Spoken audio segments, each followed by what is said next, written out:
जो पिछला वाला हम लोग का वीडियो था एक्सपेरिमेंटल वाला, उसमें हम लोगों ने कल लास्ट में देखा था कि एक साइंटिस्ट थे जिनका नाम था कॉर्नीलियस वॉन नील।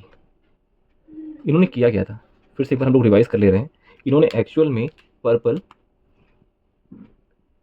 पर्पल और ग्रीन सल्फर बैक्टीरिया की खोज की थी, और इस इनकी डिस्कवरी में हमको ये पता लगा था कि जो ये बैक्टीरिया है हमारा पर्पल और ग्रीन वाला, ये बेसिकली में H2S लेता था। ठीक है ना, क्या लेता था? H2S।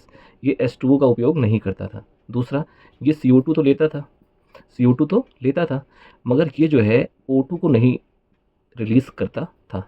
और इसकी जो साइट थी, इसकी जो सेल मेम्ब्रेन थी, इस पे क्या होता था, सल्फ़र जो है वो क्या होता था, डिपॉजिट होता था। सल्फ़र जो है वो डिपॉजिट होता था। तो इन्होंने पता क्या लगाया, इन्होंने बेसिकली ये पता लगाया था कि जब हमने H2S का इस्तेमाल किया तो सल्फ़र का डिपोजिशन हुआ, तो हमने तो वाटर लिया ही नहीं। और प्लांट एक्चुअल में क्या लेते हैं, वाटर। हमको ये पता भी नहीं था कि प्लांट लेते हैं कि नहीं लेते हैं। तो इन्होंने ये कहा कि इसका मतलब है कि अगर यहाँ पे सल्फ़र का डिपोजिशन हो रहा है तो इस H2 के साथ कुछ ना कुछ खेला हो रहा है। और वो खेला था क्या, तो उन्होंने बोला केमिस्ट्री के ज़रिए कि H2S हो सकता है कि इसकी क्या होती हो, प्रोटोलाइसिस। क्या होती हो इसकी, क्या होती हो, प्रोटोलाइसिस। और प्रोटोलाइसिस के चक्कर में ये H2 जो है यहाँ पे निकल जा रहा हो H+ और H+ के रेशियो में। और जो ये H+ का प्रोटॉन है, यही जाकर CO2 के साथ क्या हो रहा हो, कंबाइन हो रहा हो। क्योंकि ग्लूकोज का फॉर्मूला क्या होता है, CH2O। और उसमें हम लगा दें क्या, N। अगर यहाँ पे हम 6 लगा दें, जो भी लगा दें, अभी हमने 6 लगा दिया N की जगह, तो ग्लूकोज बन गया।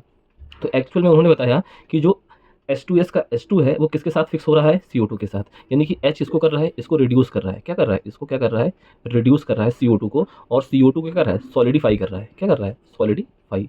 इस बेस पे हमने जाना कि H2 जो है, अगर हम H2O है तो H2O का भी क्या करेगा, ये CO2 पे क्या करेगा, सॉलिडिफाई करेगा। और O क्या होगी, रिलीज होगी, जैसे यहाँ पे S रिलीज हो रही है। ठीक। इसके बाद क्या था, इसके बाद हमने बताया था कि इस एक्सपेरिमेंट को प्रूफ करने के लिए एक साइंटिस्ट थे जिनका नाम था रूबेन। क्या नाम था इनका, रूबेन और हासिद एंड कैमन।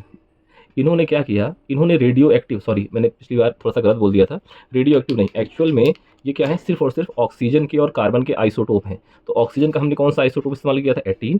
कार्बन का कौन सा किया था हमने, 14। कोई प्रॉब्लम। और इसके ज़रिए हमने क्या किया था कि बैक्टीरिया को या प्लांट को हमने क्या दिया, ऑक्सीजन की 18 वाला, और सी वाला किसका, 14 वाला। तो सी से क्या बना, CO2। यानी कि CO2 में कौन सा था, कार्बन का आइसोटोप 14 था।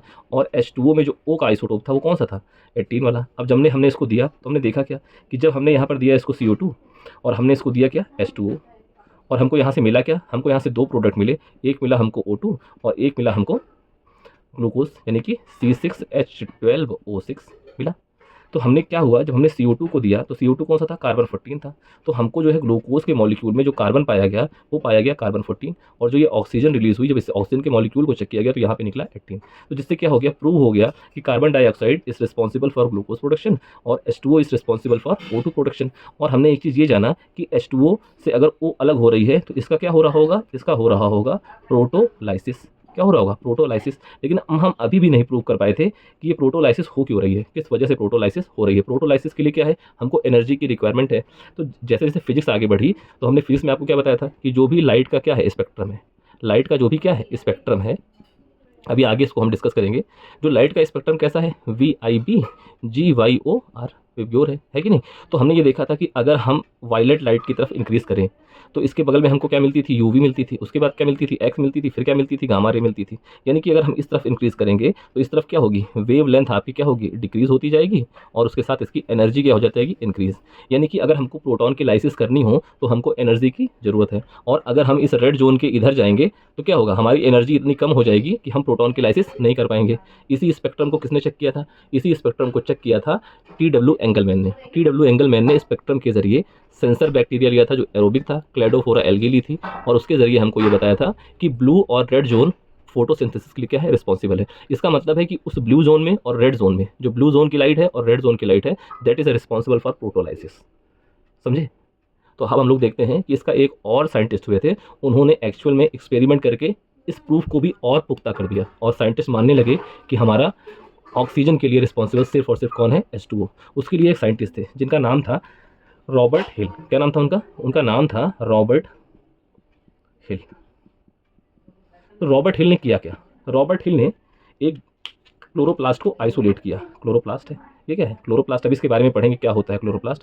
उन्होंने क्या किया, क्लोरोप्लास्ट को आइसोलेट किया, आइसोलेट कर लिया। ठीक, अब हमने क्लोरोप्लास्ट को जब हमने आइसोलेट किया तो हमने इसको क्या दिया, हमने इसको दी सनलाइट। क्या दी? सनलाइट। हमने इसको दे दिया H2O, मगर हमने इसको क्या चीज़ नहीं दी, हमने इसको CO2 दिया ही नहीं। हमने कहा चलो जान दो, अभी डाउट है, पता नहीं CO2 है कि नहीं है, तो हमने इसको CO2 दिया ही नहीं। सिर्फ और सिर्फ हमने ये प्रोसेस अपनाई।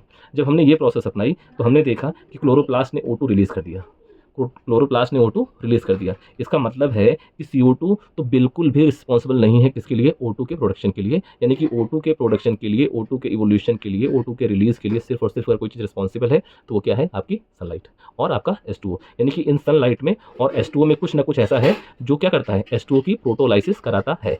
यानी कि वाटर की क्या हो रही, प्रोटोलाइसिस। और वही सनलाइट प्रोटोलाइसिस करा पाएगी जिसका स्पेक्ट्रम कैसा होगा, जिसका स्पेक्ट्रम रेड जोन वाला और ब्लू जोन वाला होगा। ग्रीन जोन बिल्कुल भी नहीं करा पाएगा। क्यों नहीं करा पाएगा, हम आगे डिस्कस करेंगे। और अगर रेड के ब्लू के नीचे जाएंगे तो हमको क्या मिलेगी, यूवी मिलेगी, एक्सरे मिलेगी, गामा मिलेगी। तो जितनी नीचे एनर्जी बढ़ती जाएगी, अगर हम उनकी लाइट का इस्तेमाल करेंगे तो भी क्या होगा, तो भी प्रोटोलाइसिस तो होगी, लेकिन उसकी लाइट की एनर्जी इतनी ज़्यादा होगी कि हमारा क्लोरोप्लास्ट ही डैमेज हो जाएगा। तो that is why red zone और blue zone is a perfect zone for photosynthesis. ये हमें किसने बताया था, TW एंगलमैन ने। ठीक है। और जो ये रॉबर्ट हिल थे, इन्होंने जो अपनी इस डिस्कवरी को किया था वो किया था 1937 और 1939 के आसपास। ठीक है। तो हम इस परिणाम पर पहुंच गए, जितने भी हमने एक्सपेरिमेंट देखे साइंटिस्टों के। अगर आप चाहें तो पिछला वाला वीडियो देख सकते हैं, कौन कौन से साइंटिस्ट थे। तो एक बार हम रिवाइज ही कर लेते हैं, है ना, अगर आप कह रहे हो तो। ठीक है। जैसे कि पहले साइंटिस्ट कौन थे, पहले साइंटिस्ट थे हमारे प्रिस्ले। क्या थे, Presley, Joseph Presley. Joseph Presley ने बताया था रोल ऑफ एयर। जो चूहे वाला उन्होंने क्या किया था, परीक्षण किया था, जिसमें उन्होंने एक माउस लिया था, एक लिया था मिंट का पेड़ लिया था और एक कैंडल ली थी, जिसके जरिए उन्होंने ये बताया कि चूहा तो हमेशा ऑक्सीजन लेगा, कार्बन डाइऑक्साइड छोड़ेगा। ठीक ना। तो उन्होंने बेसिकली क्या बताया, रोल ऑफ एयर को। और उन्होंने पहली बार बताया कौन सी एयर के बारे में, वाइटल एयर के बारे में और फिक्स्ड एयर के बारे में। वाइटल एयर का मतलब O2, फिक्स्ड एयर का मतलब CO2। उसके बाद इन्होंने एक चीज़ नहीं बताई, वो कौन सी चीज़ थी, वो थी लाइट, वो थी लाइट। और इसको किसने बताया, इसको बताने वाले वैज्ञानिक कौन थे, बताइए। आप अपने दिमाग पे जोर डालिए, कौन से ऐसे वैज्ञानिक थे जिन्होंने बताया, नहीं पता। उनका नाम था जैन इंगेन हाउस, है ना, ऐसे ही नाम होते हैं इन लोगों के, साइंटिस्टों के। तो इन्होंने क्या किया था, इन्होंने एक बीकर लिया था, एक फनल लिया था। ठीक। इन्होंने प्लांट कौन सा लिया था, हाइड्रिला। कौन सा प्लांट लिया था, हाइड्रिला। हाइड्रिला का प्लांट लेने के बाद इन्होंने क्या किया था, इस हाइड्रिला के प्लांट को यहाँ पे जो है इन्होंने लगा दिया था। और उसके बाद इन्होंने क्या दी थी, इसको लाइट दी थी। तो लाइट दी तो इसने क्या किया, एयर के बबल निकालना चालू किया, यानी कि इसमें क्या बने, बबल। और इस बबल के जरिए हमने जाना, बबल के जरिए कैसे जाना, हमने इस फनल को ले लिया, इस फनल को ऐसे ले लिया, ऊपर से बंद कर लिया, इसने निकाली ऑक्सीजन, हमने इस फनल को बाहर निकाल लिया, इसके अंदर माचिस की तीली लगाई, तो देखिए माचिस की तीली बहुत तेज जलने लगी। इसका मतलब यहाँ पे क्या थी, ऑक्सीजन। ठीक। तीसरा वाला कौन सा साइंटिस्ट था, तीसरे वाले साइंटिस्ट थे जिनका नाम था जूलियस वॉन सैच। कंफ्यूज मत होइएगा वॉन सैच में और वॉन नील में, ये कौन से थे, Julius von Sachs. Julius von Sachs ने क्या था, जूलियस वॉन सैच ने आयोडीन टेस्ट किया था, किसके लिए, स्टार्च के लिए। और आपको पता है कि जो ग्लूकोज होता है, क्या होता है, ग्लूकोज सबसे पहले सिंथेसाइज ग्लूकोज होता है, then after this is converted to starch. और जो स्टार्च के लिए हम कौन सा टेस्ट करते हैं, स्टार्च के लिए हम टेस्ट करते हैं आयोडीन का। और आपको पता था कि जब भी हम आयोडीन का टेस्ट स्टार्च के साथ करते हैं तो हमको कौन सा कलर मिलता है, ब्लू और ब्लैक। उसके बाद हमारे एक फोर्थ साइंटिस्ट थे, उन फोर्थ साइंटिस्ट का नाम क्या था, फोर्थ साइंटिस्ट उनका फोर्थ नंबर का नाम था, उनका नाम था TW एंगलमैन। जिन्होंने क्या किया था, जिन्होंने स्पेक्ट्रम को बताया था, किसको बताया था, स्पेक्ट्रम को, यानी कि लाइट को प्रिज्म के द्वारा तोड़ना। और उन्होंने क्या किया, विबग्योर में, क्या किया, विबग्योर में ये बताया कि जो ग्रीन जोन है ये फोटोसिंथेसिस नहीं करता है, VIB और YOR, ये जोन किसके लिए रिस्पॉन्सिबल है, फोटोसिंथेसिस के लिए। और उन्होंने ये भी बताया था, ये बताया कैसा था, उन्होंने कौन सा प्लांट लिया था, प्लांट नहीं, उन्होंने एल्गी ली थी, इसका नाम था क्लैडोफोरा। क्या नाम था, क्लैडोफोरा। और क्लैडोफोरा क्या करता था, क्लैडोफोरा था। और एक हमारा सेंसर बैक्टीरिया था, क्या था हमारा, सेंसर बैक्टीरिया। और ये सेंसर बैक्टीरिया कैसा था, एरोबिक, कैसा था, AEROBIC, कैसा था, एरोबिक। और ये एरोबिक बैक्टीरिया बेसिकली इसी क्लोडोफोरा की जब फोटोसिंथेसिस होती थी तो ये क्या रिलीज करता था, ऑक्सीजन। और इस ऑक्सीजन की से क्या होता था, एरोबिक बैक्टीरिया की ग्रोथ होती थी। अगर एरोबिक बैक्टीरिया को ऑक्सीजन नहीं मिलेगा तो एरोबिक बैक्टीरिया ग्रोथ नहीं करेगा। और जब हमने उसका एक्सपेरिमेंट किया था और हमने यहाँ पे क्या किया था, क्लैडोफोरा को लगा दिया था, यहाँ हमने प्रिज्म के जरिए क्या किया था, लाइट को रिफ्लेक्ट कराया था। तो जो हमारा VIB जोन है और हमारा YOR जोन है, इस जोन में क्या हुआ, जब इस जोन में लाइट पड़ी तो यहीं पर तो फोटोसिंथेसिस होगी, तो यहाँ से O2 रिलीज होगी। तो O2 जब रिलीज होगी तो उसको सेंस कौन करेगा, एरोबिक बैक्टीरिया। और यहाँ पर देखा गया कि एरोबिक बैक्टीरिया की ग्रोथ ज़्यादा थी। और इस स्पेक्ट्रम से हमने तीन चीज़ें पता लगाई थी, एक हमने लगाया था एक्शन स्पेक्ट्रम, क्या लगाया था? Action spectrum. एक्शन स्पेक्ट्रम का मतलब ये है कि जो ये हमारी लाइट है VIB और YOR, तो ये लाइट जो है अगर कोई एब्जॉर्ब तो कर रहा होगा, कोई ना कोई तो ऐसा होगा जो एब्जॉर्ब कर रहा होगा। यानी कि एल्गी में पाए जाते थे क्लोरोप्लास्ट, और क्लोरोप्लास्ट में पाया जाता था क्लोरोफिल। और क्लोरोफिल हमारे कितने टाइप के होते हैं? 7 टाइप के क्लोरोफिल होते हैं। और 7 में पहला कौन सा होता है? ए, दूसरा कौन सा होता है? बी, तीसरा होता है सी। ए और बी और सी से क्या होता है? कैरोटीनॉइड। ठीक, अभी इसको आगे डिस्कस करेंगे, बस खाली एक्सपेरिमेंट समझ लीजिए कि आखिर में फोटोसिंथेसिस में हो क्या रहा है। दूसरा हमने कौन सा स्पेक्ट्रम जाना था? दूसरा हमने जाना था, एक स्पेक्ट्रम का नाम क्या था उसका? एक्शन था, और एक क्या था? एब्जॉर्प्शन, है ना? क्या था? एब्जॉर्प्शन। ठीक है ना, सॉरी, एक्शन के जरिए हमने ये जाना था, देखिए मैं फिर कंफ्यूज कर गया। एब्जॉर्प्शन के जरिए हमने जो जाना था रेड और ब्लू, है ना? तो जो हमारे पिगमेंट है बेसिकली वो किसके जरिए काम करते थे? एब्जॉर्प्शन के जरिए। ठीक है ना। एक्शन स्पेक्ट्रम में हमने ये जाना था कि क्या एक्शन हो रहा है, यानी कि इसमें कितनी O2 रिलीज हो रही है, और उस O2 रिलीज के कारण बैक्टीरिया की जो ग्रोथ है वो हमने किस में जाना? एक्शन स्पेक्ट्रम में। ठीक है ना। और हमने जाना कि फोटोसिंथेसिस कहाँ पे हो रही है। ठीक है ना, इसको बहुत डिटेल में आते हैं, पिछले हमने बता दिया है। ठीक है, फोर्थ हो गया। और हमने फिफ्थ में क्या जाना? जब इतने सारे एक्सपेरिमेंट हो गए तो फिफ्थ में हमने जाना किसको? वॉलियस, क्या नाम था उसका? कॉर्निलियस वॉन नील, जिन्होंने पहली बार क्या किया? हाइड्रोजन सल्फाइड का पता लगाया। हाइड्रोजन सल्फाइड नहीं, पर्पल बैक्टीरिया और ग्रीन सल्फर बैक्टीरिया का पता लगाया कि ये जो ग्रीन सल्फर और पर्पल सल्फर बैक्टीरिया हैं, ये दोनों के दोनों बैक्टीरिया क्या करते हैं? H2S लेते हैं। क्या लेते हैं? क्या नाम था इनका? कॉर्नी, अरे इनका नाम भी तो ऐसा होता है कि याद ही नहीं, स्पेलिंग आप देख लीजिएगा। कॉर्निलियस वॉन, क्या नाम था इनका? नील। इन्होंने क्या बताया था कि एक ऐसा बैक्टीरिया है जिसका नाम है पर्पल और ग्रीन सल्फर बैक्टीरिया। ये जो है पर्पल ग्रीन सल्फर बैक्टीरिया, यानी पर्पल सल्फर और ग्रीन सल्फर, ये दोनों बैक्टीरिया क्या लेते हैं? H2S लेते हैं। यानी कि ये H2O को नहीं लेते हैं, और H2S को लेने के बाद क्या बनाते हैं? ग्लूकोज बनाते हैं, अपनी फोटोसिंथेसिस करते हैं। और सबसे मेन चीज़, ये O2 को क्या करते हैं? O2 को रिलीज नहीं करते हैं। क्यों? क्योंकि इनके पास O2 है ही नहीं। एस, यहाँ पे एस है, और इस एस का डिपोजिशन कहाँ हो रहा है? इनकी सरफेस पे, जिसके जरिए हमने पता लगाया कि प्रोटोलाइसिस होती होगी। तो जो H2O है वो किसको रिड्यूस करता था? CO2 को। ये सब हमने जाना। उसके बाद फिर हमने जाना इसका प्रूफ, जिसको किसने किया? जिसको कैमन ने किया, हैसिड ने किया, रूबेन ने किया। उन्होंने क्या लिया? आइसोटोप लिया, O का और C का, C14 और O18। उसके बाद फिर क्या हुआ? उसके बाद फिर नेक्स्ट हुआ हमारा कौन सा एक्सपेरिमेंट? रॉबर्ट हिल का। किसका हुआ? रॉबर्ट हिल का। रॉबर्ट हिल ने क्या किया? रॉबर्ट हिल ने किया क्या? उन्होंने क्लोरोफिल को, यानी कि क्लोरोफिल ने क्लोरोप्लास्ट को, किसको? क्लोरोप्लास्ट को आइसोलेट कर दिया, मतलब सेल से बाहर निकाल लिया, और डायरेक्टली उस पर क्या डाली? सनलाइट। क्या डाली? सनलाइट। और उनको क्या दिया? H2O दिया। तो हमको मिला क्या लास्ट में? O2 मिला। मगर इन्होंने इस एक्सपेरिमेंट में CO2 का उपयोग नहीं किया। ठीक है ना। इतने ही साइंटिस्टों के नाम अगर आप याद कर लें तो आपके नीट में एक भी क्वेश्चन आपका बाहर से नहीं आएगा, और आपके बोर्ड में भी नहीं बाहर आएगा। ठीक है, अब हम जो है डिस्कस करते हैं आगे, what is protolysis. What is protolysis? जैसे कि ये H2O है, इसकी हमको क्या पढ़नी है? प्रोटोलाइसिस। क्या पढ़नी है? प्रोटोलाइसिस। दूसरी चीज़ हमको CO2 है। क्या है? CO2 है। अब हमको देखना है कि प्रोटोलाइसिस के बाद बना क्या? प्रोटोलाइसिस के बाद क्या बना? H+ बना। ठीक है ना। और हमारा क्या बना? O2 बना। बना क्या बना? और कुछ इलेक्ट्रॉन क्या हुए? यहाँ से निकले। अभी हम बताते हैं क्या चीज़ है। ठीक है ना। तो जो H+ था, ये H+ क्या हुआ? ये H+ जाके CO2 के साथ क्या हो गया? रिड्यूस हो गया। क्या हो गया? रिड्यूस हो गया। और CO2 किस में कन्वर्ट हो गया? CH2O में। CH2O में। ठीक है ना। और CH2O क्या है? That is a basic unit of glucose. कोई दिक्कत? तो हमको ये भी पढ़ना है कि आखिर में इसमें कैसे रिड्यूस हो रहा है। इधर रिड्यूस हो रहा है, जब भी क्या होगा? किसी भी प्रोडक्ट से क्या निकलेगा? जब कभी भी किसी प्रोडक्ट से क्या निकलता है? हाइड्रोजन। तो हम उसको बोलते हैं ऑक्सीडेशन। क्या बोलते हैं? ऑक्सीडेशन। और जहाँ पर भी हाइड्रोजन जुड़ता है उसको हम क्या बोलते हैं? रिडक्शन। यानी कि यहाँ पे ऑक्सीडेशन और रिडक्शन क्या हो रहा है? साथ ही साथ हो रहा है। नहीं समझे? चलिए हम समझ रहे हैं, मैंने काफ़ी देर से काफ़ी चीज़ बोली, लंबी लंबी लंबी लंबी लंबी लंबी बोलना चालू कर दिए, तो कोई बात नहीं, फिर से देखिए, ध्यान दे दीजिए। देखिए एक्चुअल में क्या है कि ये H2 है। ठीक है ना। H2O पे क्या हुआ? इस पे पड़ी सनलाइट। इस पे पड़ी सनलाइट। क्या पड़ी इस पे? सनलाइट। अभी इसको फिर से डिटेल से पढ़ लेंगे। ठीक है, इस पे पड़ी सनलाइट। जैसे सनलाइट पड़ी तो ये हमारा H2O जो है ना टूट गया। तो टूटे किसमें? H+ में और OH- में। टूटा कि नहीं टूटा? अब हमने क्या किया? अब ये तो H+ टूट गया, ये H+ टूट गया। अब इस OH- को भी हमने तोड़ा, तो क्या हुआ? हमारा O2 क्या हो गया? रिलीज हो गई, और हमारा जो इलेक्ट्रॉन है वो क्या हो गया? हमारा आ गया। अब समझिएगा कहानी क्या हो रही है। यानी कि जब भी हम H2O की क्या कराते हैं? प्रोटोलाइसिस। उस प्रोटोलाइसिस के मतलब ड्यूरेशन में, हम कह रहे हैं ड्यूरॉन, ड्यूरेशन में क्या होता है कि H+ अलग हो गया और प्लस OH-, ये क्या हो गया? इसको कहते हैं प्रोटोलाइसिस। और जब OH- क्या होगा? OH- भी क्या होगा? मतलब टूटेगा, स्प्लिट होगा, तो इसका इलेक्ट्रॉन बाहर चला जाएगा। ठीक है, और यहाँ पे क्या बन जाएगा? O2। ठीक है ना। अभी इसको और डिटेल से समझ लेंगे केमिस्ट्री के ढंग से। और यहाँ पे क्या है, अभी हम जो समझाना चाह रहे हैं उसको समझिए।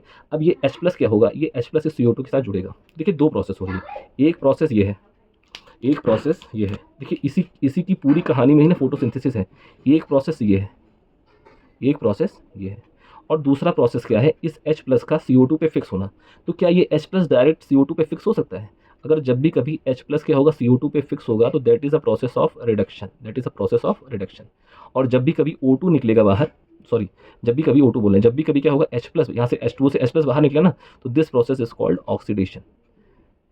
ठीक, तो H प्लस क्या होगा, यहाँ पे क्या होगा, रिड्यूस हो रहा है, क्या हो रहा है, रिड्यूस हो रहा है, यानी कि फिक्स हो रहा है। और जब रिडक्शन होगा तो रिडक्शन के लिए कोई ना कोई कैरियर चाहिए, तो इसके लिए हम पढ़ेंगे एक कैरियर होता है जिसको बोलते हैं NADP। क्या बोलते हैं, NADP प्लस।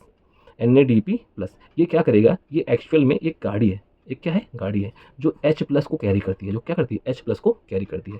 तो जो ये पहली वाली फेज़ है, that is a phase of first और that is a phase of second. ठीक है ना।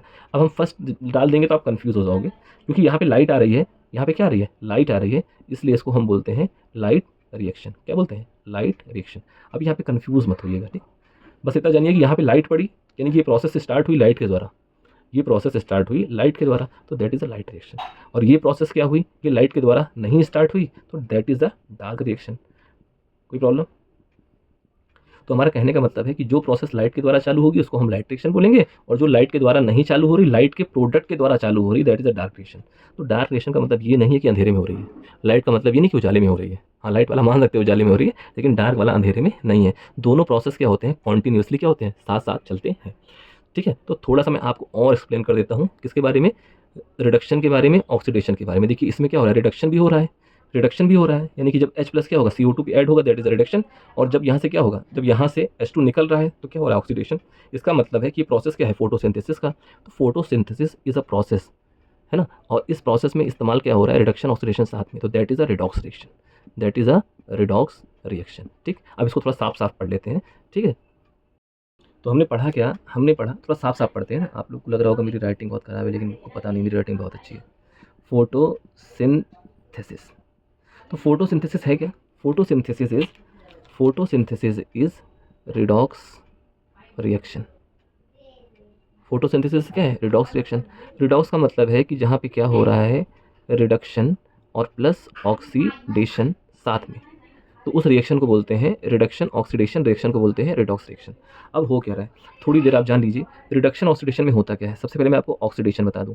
ऑक्सीडेशन का मतलब होता है जब कभी भी किसी भी मॉलिक्यूल में क्या हो, ऑक्सीजन ऐड हो।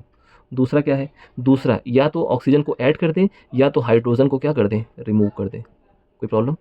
तीसरा हम क्या कर सकते हैं, या तो हम यहाँ से किसको रिमूव कर दें, इलेक्ट्रॉन को। किसको रिमूव कर दें, इलेक्ट्रॉन को। आया कि नहीं आया, ठीक, इलेक्ट्रॉन रिमूव। जब हाइड्रोजन रिमूव होगा तो इलेक्ट्रॉन भी क्या होगा, रिमूव होगा। या तो हम क्या कर दें, O2 को ऐड कर दें, तो हम उसको क्या बोलेंगे, ऑक्सीडेशन। अगर हम H को रिमूव कर दें तो क्या बोलेंगे, ऑक्सीडेशन, मतलब, है ना। और इलेक्ट्रॉन को रिमूव कर दें तो क्या बोलेंगे, ऑक्सीडेशन। इसी का जस्ट उल्टा क्या होगा, रिडक्शन। अब मेरे ख्याल से आप लोग जान गए होंगे। अब बताइए मैं इसमें क्या लिखूँ। ठीक, यहाँ पे O2 ऐड हो रही थी, यहाँ पे क्या होगी, O2 क्या होगी, रिमूव होगी। क्या होगी, रिमूव। कोई दिक्कत। यहाँ पे H रिमूव हो रहा था तो यहाँ पे क्या हो जाएगा, H क्या हो जाएगा, ऐड। यहाँ पे इलेक्ट्रॉन रिमूव हो रहा था तो यहाँ पे क्या हो जाएगा, इलेक्ट्रॉन ऐड। इन तीनों प्रोसेस में कोई भी एक प्रोसेस अगर हो रही होगी तो उस रिएक्शन को हम वही रिएक्शन बोलेंगे। कोई दिक्कत। तो अब हमने पिछले एक्सपेरिमेंट से हमने क्या क्या चीज़ पता लगा ली कि फोटोसिंथेसिस में क्या क्या चीज़ें इंपॉर्टेंट है। एक तो भैया हमारी CO2 इंपॉर्टेंट है, एक हमारी क्या इंपॉर्टेंट है, H2O इंपॉर्टेंट है कि नहीं। एक हमारा क्या इंपॉर्टेंट है, क्लोरोप्लास्ट। क्लोरोप्लास्ट में क्या पाए जाते हैं, पिगमेंट, और इन्हीं पिगमेंट को हम बोलते हैं क्लोरोफिल। क्या बोलते हैं, क्लोरोफिल। कोई प्रॉब्लम। अब क्लोरोफिल कितने टाइप के होते हैं, 7 टाइप के। ठीक, उसमें सबसे इंपॉर्टेंट कौन है, A, B और C। C में जो है ना 2 पिगमेंट पाए जाते हैं, अभी आगे हम आपको बताएंगे। दूसरा क्या है, CO2, और क्या है, H2O। इसको भूल जाइए, ठीक है ना। ठीक, तो पहला हमारा क्या था, CO2, दूसरा क्या था, H2O, तीसरा क्या था, क्लोरोप्लास्ट, और चौथा हमारा था सनलाइट। आया। अब सनलाइट में हमें कौन सी लाइट चाहिए, हमें रेड जोन और हमें ब्लू जोन की लाइट चाहिए। ठीक, ब्लू जोन में क्या आएंगे, VIB, और रेड में क्या आएंगे, YOR। कोई दिक्कत। उसके बाद ये सारी की सारी चीज़ें जब हमको मिल जाएंगी तो हमको प्रोडक्ट क्या मिलेगा, हमको प्रोडक्ट मिलेगा इस दुनिया का सबसे बेहतरीन प्रोडक्ट जिसका नाम है C6H12O6। सिंप्लीफाई करके इसको आप लिख सकते हैं CH2O, और यहाँ पे N लगा दीजिए, ठीक है ना। तो दैट इज़ क्या है, C6H12O6। कोई दिक्कत। जब कार्बन पे 6 होंगे तो उसे हम क्या बोलेंगे, ग्लूकोज। क्या बोलेंगे, ग्लूकोज। और जब कार्बन हमारा क्या होगा, 5 होगा तो दैट इज़ अ राइबोज। इसको समझ लीजिए, आगे काम आएगा। इतनी चीज़ें हमको मिली। कोई दिक्कत। तो यानी कि इन दोनों के बाद हमको क्या मिला, एक तो मिला हमको ग्लूकोज। क्या मिला, ग्लूकोज। और एक हमको मिला ऑक्सीजन। और ये दोनों चीज़ें जीवन के लिए सबसे ज़्यादा इंपॉर्टेंट है। That is why we can say कि प्लांट जो है हमारा वो हमारे जो मतलब पिरामिड है, जो हमारा मतलब एनर्जी का चार्ट होता है, उस एनर्जी के चार्ट में फर्स्ट लेवल पे आता है, फर्स्ट ट्रॉपिकल लेवल पे आता है। और ये सारे के सारे फोटोसिंथेसिस जो करते हैं वो कौन होते हैं? ऑटोट्रॉप होते हैं। जो फोटो की मतलब लाइट की वजह से फोटोसिंथेसिस नहीं करते हैं, केमिकल की वजह से सिंथेसिस करते हैं, उनको हम बोलते हैं कीमोसिंथेसिस। क्या बोलते हैं? कीमोसिंथेसिस। ठीक है ना। और ये किसकी वजह से कर रहे हैं? फोटो की वजह से कर रहे हैं। तो इसमें क्या हो गया? फोटोसिंथेसिस। अब देखिए हो क्या रहा है, ठीक है ना, बहुत ध्यान से देखिए। तो इसके जरिए हमको एक इक्वेशन मिली, CO2 प्लस H2O से हमें क्या मिला? C6H12O6 प्लस हमारा O2 है। तो O2 हमारा क्या है? By product. हमेशा ध्यान रखिएगा, है ना। O2 क्या है? हमारा बाई प्रोडक्ट। यहाँ रहता नहीं है, उड़ जाता है। जो साथ में रहेगा वो प्रोडक्ट है, जो साथ में नहीं हो क्या है? बाई प्रोडक्ट है। अब देखिए इसमें हो क्या रहा है। हमने आपको बता दिया एक्सपेरिमेंट के जरिए कि इसमें कहाँ होता है। हमेशा H2O से क्या बनेगी? H2O से क्या बनेगा? O2। H2O से क्या बनेगा? O2। अब देखिए इसका जो H है, H2O का जो H है, H2O का H क्या हुआ? रिमूव हुआ कि नहीं हुआ? देखिए फिर से आपको बता दे रहे हैं, H रिमूव हुआ कि नहीं हुआ? रिमूव हुआ। तो H कहाँ रिमूव हो रहा है? यहाँ पे। और O कहाँ जा रहा है? यहाँ। यानी कि O2 क्या हुई? ऑक्सीडाइज। क्या हुई? ऑक्सीडाइज। क्योंकि H रिमूव हुआ तो रिएक्शन कौन सा हुआ? ऑक्सीडेशन। हुआ कि नहीं हुआ? H रिमूव हुआ तो जो उसके बाद बचेगा वो क्या हो गया? ऑक्सीडाइज हो गया, क्योंकि H ने O2 का साथ छोड़ दिया। तो O2 हमारा क्या हो गया? ऑक्सीडाइज। हुआ कि नहीं हुआ? दूसरी चीज़ क्या हो रही है? अब ये H हमारा ऐड कहाँ हो रहा है? H हमारा ऐड कहाँ हो रहा है? हमने क्या बोला था? जहाँ पर भी H ऐड होगा तो H हमारा क्या हुआ? ऐड हुआ। हुआ कि नहीं हुआ? ऐड होने के बाद बना क्या? ये बना। तो this process is called oxidation. क्या हुआ? ऑक्सीडेशन। और this process is called reduction. और टोटल प्रोसेस क्या हो गया हमारा? नीचे नीचे जगह ही नहीं है, इधर लिख देते हैं। तो ये क्या हो गया? फोटोसिंथेसिस। तो फोटोसिंथेसिस क्या हो गया? Reduction, oxidation, reaction. आ गया? कोई प्रॉब्लम नहीं होनी चाहिए। अब एक और चीज़ जान लीजिए फोटोसिंथेसिस के बारे में। फोटोसिंथेसिस के बारे में देखिए, फोटोसिंथेसिस के बारे में देखिए, फोटोसिंथेसिस को PHOTO, फोटो, SYN, सिंथेसिस। देखिए फोटोसिंथेसिस के प्रोसेस में पहला क्या हुआ? पहला प्रोसेस हुआ रिडॉक्स रिएक्शन। क्या हुआ? Redox reaction. दूसरा प्रोसेस हमारा क्या हुआ? दूसरा प्रोसेस को बोलते हैं हम एनाबॉलिक प्रोसेस। क्या बोलते हैं? Anabolic process. एनाबॉलिक प्रोसेस अभी समझ लीजिए। थर्ड को हम क्या बोलते हैं? थर्ड को हम बोलते हैं इंडोथर्मिक। क्या बोलते हैं? Endothermic process. क्या बोलते हैं? Endothermic process. फोर्थ को क्या बोलते हैं? फोर्थ को हम बोलते हैं रिडक्टिव प्रोसेस। क्या बोलते हैं? Reductive process. अगर आपसे कोई पूछे कि व्हाट इज फोटोसिंथेसिस, तो आप क्या बोलोगे? Photosynthesis is redox reaction, photosynthesis is anabolic process, photosynthesis is endothermic process, photosynthesis is reductive process. ठीक, सारी चीज़ें आई, मैं आपको बता दे रहा हूँ, एक्सप्लेन कर रहा हूँ, कभी ज़िंदगी में नहीं भूलेंगे, प्रॉमिस है मेरी तरफ से। देखिए सबसे पहला है रिडॉक्स रिएक्शन। क्या है रिडॉक्स रिएक्शन? आपको पता ही लग गया, H2O प्लस CO2, H निकला, ऑक्सीडेशन किस पे फिक्स हुआ? CO2 पे। बन क्या गया? C6H12O6। That is a reduction. आया कि नहीं आया? ऑक्सीजन क्या हुई? ऑक्सीडाइज हो गई। हुई कि नहीं? उड़ गई। ऑक्सीडेशन मतलब उड़ जाना। आया, पहला कंफर्म। दूसरा anabolic. What is anabolic process?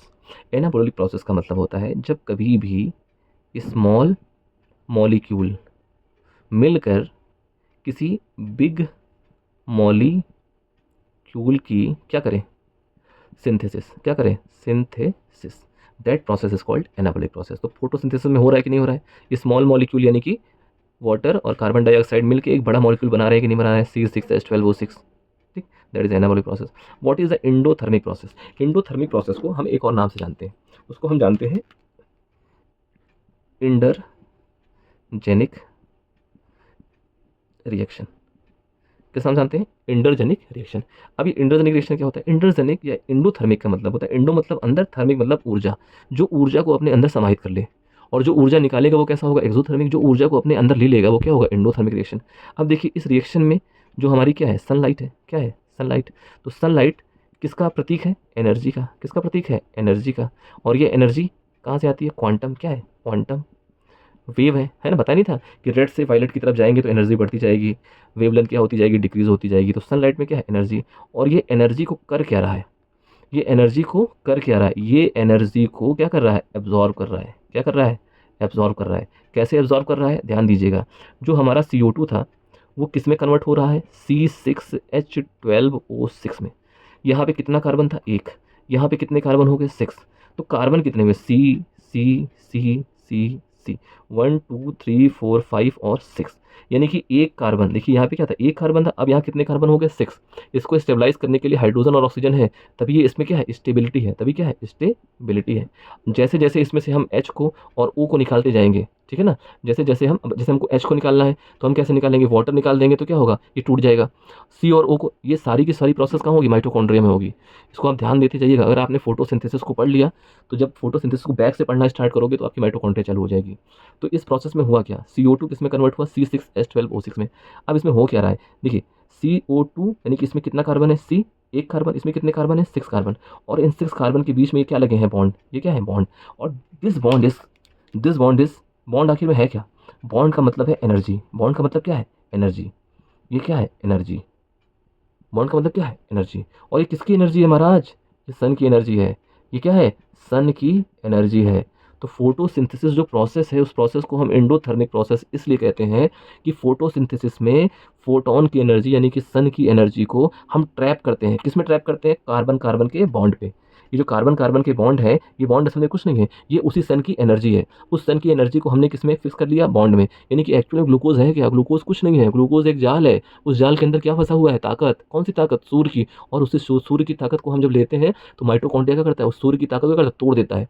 जब वो तोड़ता है तो उसकी ताकत को कौन पकड़ लेता है, हमारा ADP, तो बन जाता है ATP। वही उसके बारे में भी डिस्कस कर लेंगे, समझ में आया। यानी कि हम कुल मिला के सूर्य की एनर्जी को पकड़ने की कोशिश कर रहे हैं। जैसे कि सोलर पैनल हुआ, सूर्य की एनर्जी आई तो बैटरी में चार्ज हो गई, बैटरी में क्या हो गई, एब्जॉर्ब हो गई। अब बैटरी से हमने पंखा चला लिया, बैटरी से हमने फ्रिज चला लिया, बात समझ रहे हैं। वैसे ही glucose is like a battery, glucose is like a battery. और उस बैटरी को चार्ज कौन कर रहा है, सन, किसकी मदद से कर रहा है, क्लोरोप्लास्ट की। और उस बैटरी को हमने खा लिया तो कहाँ गई, माइटोकॉन्ड्रिया में, माइटोकॉन्ड्रिया में गई और हमने टार्च जला दी, हमने हमने हमने चालू कर दिया, ह्यूमन को चालू कर दिया, ह्यूमन देखने लगा, बात करने लगा। तो जितना ज़्यादा चार्जेबल ग्लूकोज यानी कि हम खाएंगे उतनी हमको एनर्जी आना चालू हो जाएगी। This process is called photosynthesis. और इसी फोटोसिंथेसिस को हम फोटो रेस्पायरेशन भी बोल सकते हैं या फोटो केमिकल रिएक्शन भी बोल सकते हैं। आया समझ में, that is a endothermic process, कोई प्रॉब्लम। और रिडक्टिव प्रोसेस का मतलब क्या हुआ, रिडक्टिव प्रोसेस का मतलब है कि CO2 से क्या बनना, शुगर, क्या बनना, शुगर। और शुगर का मतलब क्या है, ग्लूकोज। और ये बन कैसा रहा था, H। जब इसमें H क्या हो रहा था, फिक्स हो रहा था। तो CO2 बेसिकली क्या है, एयर, CO2 क्या है, एयर। और एयर किसमें जब बन रही है, सॉलिड में, किसमें बन रही है, सॉलिड में। यानी कि एयर का क्या हो रहा है, रिडक्शन, यानी कि एयर जो है रिड्यूस हो रही है, रिड्यूस है ना, कम हो रही है। और CO2 रिड्यूस होकर क्या हो गई, सॉलिडिफाई हो गई। और सॉलिडिफाई होकर किसमें कन्वर्ट हो गई, शुगर में। और इस शुगर को, इस शुगर को बनाने में हेल्प करने वाला कौन है, H। विदाउट H CO2 कभी भी शुगर में कन्वर्ट नहीं होगी। लेकिन इस CO2 और H का मिलन कौन करवाएगा महाराज, इस CO2 और H का मिलन करवाएगा हमारा क्लोरोप्लास्ट। तो क्लोरोप्लास्ट में दो तरह की मैकेनिज्म होती है, एक लाइट होती है और एक क्या होती है, डार्क होती है। तो मेरे ख्याल से आपको ये टॉपिक थोड़ा सा समझ में आ रहा होगा। तो मेरे ख्याल से इतनी सारी चीज़ें आपको समझ में आ गई होंगी, थोड़ा सा दिमाग आपका खुल रहा होगा। अब हम लोग जो आते हैं मेन टॉपिक पे, है ना। अब से चालू होगा फोटोसिंथेसिस। अभी तक तो हमने इसकी रूपरेखा बनाई, हमने समझने की कोशिश करी और हम सारी चीज़ समझ गए। अब हम लोग क्या क्या पढ़ेंगे, अब हम लोग थोड़ा सा पढ़ेंगे क्लोरोप्लास्ट की, अरे यार कहाँ मैं लिख रहा हूँ ठीक है, अब दिख रहा है, हाँ ये है CHLORO, क्लोरोप्लास्ट। अब हम किसके बारे में पढ़ेंगे, क्लोरोप्लास्ट के बारे में। क्लोरोप्लास्ट, एक स्पेलिंग लिखने में इतना टाइम लगता है मेरे को। क्लोरोप्लास्ट के बारे में पढ़ेंगे। तो क्लोरोप्लास्ट के बारे में पढ़ेंगे तो हम किसके बारे में जानेंगे, क्लोरोफिल के बारे में जानेंगे। किसके बारे में जानेंगे, क्लोरोफिल के बारे में जानेंगे। दूसरा हम किसके बारे में जानेंगे, दूसरा हम जानेंगे क्लोरोफिल है क्या असल में, ये है पिगमेंट, ये क्या है, पिगमेंट। तो हम पिगमेंट के बारे में जानेंगे। क्लोरोफिल कितने टाइप का होता है, बताया 7 टाइप का होता है। इस पिगमेंट में होता क्या है, देखिए ये ऐसा पिगमेंट होता है, ठीक। इसका जो मुंह होता है ना, बीच में होता है, दैट इज़ अ मैग्नीशियम, ठीक। इस मुंह के चारों तरफ एन लगे हुए हैं, क्या लगे हुए हैं, एन, एन, एन, ठीक। 4 एन है, कितने हैं, एक Mg है और इस Mg के चारों तरफ क्या लगे हुए हैं, एन, क्या लगे हुए हैं, एन। कोई दिक्कत। और ये एन जो है एक पाइरोल रिंग से क्या हुआ है, कनेक्टेड है, ये ऐसे पाइरोल रिंग है ना, 5 रिंग है, इधर भी वैसा है, ठीक। कोई प्रॉब्लम। और उसके बाद इसमें एक हाइड्रोकार्बन की क्या है, चेन है, एक हाइड्रोकार्बन की चेन है। और ये हमारा क्या है, सेंसर, ये हमारा क्या है, सेंसर। जैसे सोलर पैनल होता है ना, सोलर पैनल लगा होता है ऊपर, वैसे ही सेम टू सेम इसको मान लो क्या है, सोलर पैनल। तो इस पिगमेंट को हम और एक नाम से जानते हैं, इसका नाम क्या होता है बताइए, बताओ महाराज। इसको हम और एक नाम से जानते हैं जिसका नाम है LIGST, लाइट रिसेप्टार। कोई दिक्कत। इसको हम पिगमेंट भी बोल सकते हैं या लाइट रिसेप्टर बोल सकते हैं। ये बना किससे होता है, आपको बता दिया ना, ये इसका क्या है, खोपड़ा है, जिसमें क्या लगा हुआ है, बीच में Mg, ठीक ना, और इसके चारों तरफ क्या लगे हुए हैं, N, ठीक, ठीक है। अब देखिए ये है क्लोरोफिल, क्या है, क्लोरोफिल। हम आगे इसको पढ़ेंगे, ठीक है। और हम क्या जानेंगे, और हम क्या जानेंगे, और हम जानेंगे इसके स्ट्रक्चर के बारे में। इसमें एक होता है, जैसे देखो इसमें क्या होता है ना, इसमें कॉइन देखे आपने, कॉइन, तो ये कॉइन लाइक स्ट्रक्चर है, ये एक कॉइन। इस कॉइन को हम क्या बोलते हैं, ठीक, इसको हम बोलते हैं थैलेकॉइड। क्या बोलते हैं, थैलेकॉइड। क्या बोलते हैं, थैलेकॉइड। और हम जब कई सारे थैलेकॉइड, यानी कि देखो कई सारी क्या है, ये मशीनरी है, कई सारे थैलेकॉइड अगर हम मिला दें तो इसको हम क्या बोलते हैं, दैट इज़ अ ग्रेना। क्या बोलते हैं, GRANA, ठीक। इसी तरह क्लोरोप्लास्ट में बहुत सारे ग्रेना पाए जाते हैं, बहुत सारे क्या पाए जाते हैं, ग्रेना, ठीक। ग्रेना किससे मिलकर बना हुआ है, थैलेकॉइड। थैलेकॉइड क्या है, सिंगल यूनिट, क्या है, सिंगल यूनिट। और ये दोनों आपस में किससे कनेक्ट होते हैं, स्ट्रोमा से। किससे कनेक्ट होते हैं, स्ट्रोमा लैमेली। किससे होते हैं, स्ट्रोमा लैमेली, ठीक है ना, स्ट्रोमा लैमेली से कनेक्ट होते हैं। अब ये एक स्ट्रक्चर क्या हो गया, थैलेकॉइड। पूरा थैलेकॉइड मिला दोगे तो क्या बन जाएगा, ग्रेना। और ग्रेना ग्रेना आपस में किस किस से कनेक्ट है, स्ट्रोमा लैमेली से। अब एक्चुअल में ये जो है, ये क्या है, थैलेकॉइड। क्या है, थैलेकॉइड। इसका एक सिक्का, जैसे एक सिक्के के ऊपर कई सारे सिक्के रख दें तो दैट इज अ ग्रेना। तो एक सिक्का क्या है, थैलेकॉइड। इस थैलेकॉइड को आप देखोगे ना तो ये थैलेकॉइड बेसिकली ऐसे है, ठीक। ज़्यादा डिटेल में नहीं जाएंगे क्योंकि इसको भी आगे हमको पढ़ाना है और ये लेक्चर भी काफ़ी लंबा हो रहा है, तो लेक्चर शॉर्ट है। इसी छोटे छोटे जो ये बने हुए हैं, मतलब ये बने हुए हैं, इस पूरे के पूरे स्ट्रक्चर को बोलते हैं हम क्वांटासोम। क्या बोलते हैं, क्वांटासोम। ये तो थैलेकॉइड है, ये पूरा का पूरा क्या है, थैलेकॉइड है। लेकिन इस स्ट्रक्चर को, इस पर्टिकुलर स्ट्रक्चर को हम क्या बोलते हैं, क्वांटासोम। और इस क्वांटासोम में 230 क्या पाए जाते हैं, क्लोरोफिल। और ये क्लोरोफिल क्या है, ये आया पिगमेंट है, कोई दिक्कत। और इसी पिगमेंट भरे। अब 230 में क्या होता है, इसमें होता है 3:1, यानी कि 70 क्या होते हैं, और क्या होते हैं, 230 ना, तो 100 कितना आएगा, 18 5 160 है ना, 160। तो 160 एक रहते हैं, 70 एक रहते हैं। क्लोरोफिल ए होता है, ये क्लोरोफिल भी होता है। इसके बारे में पढ़ेंगे। तो ये एक्चुअल में लाइट रिसेप्टर कहाँ पाए जा रहे हैं, यहाँ पे। यहाँ पर भी कुछ होने वाला है, यहाँ पर भी कुछ होने वाला है, यहाँ पर भी कुछ मैकेनिज्म होने वाली है। और ये सारी की सारी चीज़ें, सारी की सारी चीज़ें, इसमें एक फ्लूइड भरा हुआ है। क्या भरा हुआ है, एक फ्लूइड। ये फ्लूइडी सिस्टम है। इस फ्लूइडी सिस्टम को हम बोलते हैं स्ट्रोमा। क्या बोलते हैं, स्ट्रोमा। इसके बारे में पढ़ेंगे। फिर हम लोग पढ़ेंगे कि आखिर में क्या होती है लाइट रिएक्शन। क्या पढ़ेंगे, क्या होती है लाइट रिएक्शन, क्या होती है डार्क रिएक्शन, क्या होती है डार्क रिएक्शन। फिर हम पढ़ेंगे लाइट रिएक्शन भी दो टाइप की होती है, एक होती है फर्स्ट, एक होती है सेकंड। अब फर्स्ट क्या होती है, फर्स्ट में कौन सा क्लोरोफिल पार्ट लेता है, सेकंड में, इसको हम स्पेक्ट्रम से काम करेंगे। फिर होता क्या है, इसमें क्या होता है, ये सारी चीज़ें हम लोग जो है अपने नेक्स्ट वीडियो में पढ़ेंगे। आज के लिए सिर्फ और सिर्फ इतना ही, ठीक है। अगर आपको ये वीडियो और मेरे पढ़ाने का तरीका अच्छा लग रहा हो तो प्लीज़ एक बार कमेंट जरूर करिएगा। अगर आप पूरा वीडियो देखते हैं तो मुझको लगता है कि जो लास्ट तक देखेंगे उनकी संख्या बहुत कम होगी, ठीक है। Thank you.